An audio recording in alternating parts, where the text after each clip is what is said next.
Good morning.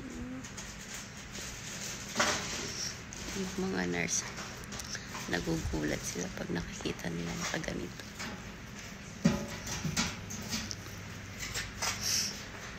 Tinatanong nila ano ito. Dala-dala ko. Nagpagupit ako kay Habi. Dinala niya ito. I think second day ko na. Kasi gising na ako. May ulirat na ako. Kasi pagkagaling mo sa operasyon,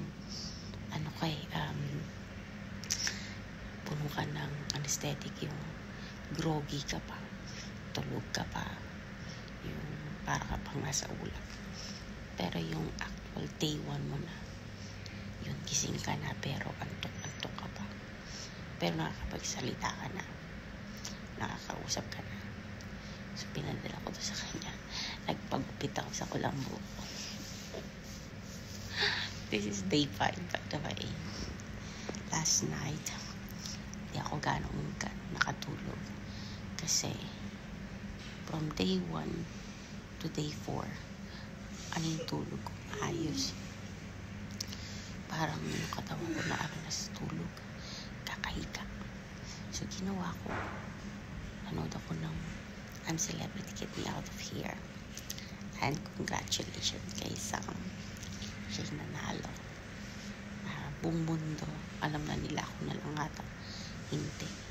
After that, mga 3:30 tumayo ako. Naglakad ako sa hallway. Tapos, sa may parting may ilaw lang. Kasi diba patay na yung mga ilaw. Kasi yung mga nurse. Kada room, isa lang. Ganon. Or dalawa room. Depende. Kung ilan na ma-duty sa kanila. So, naglakad ako sa hallway. Takot ako. Kasi patay ilaw. Balik kagad ako.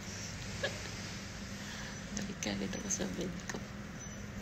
Tapos, nanood muna uli ako.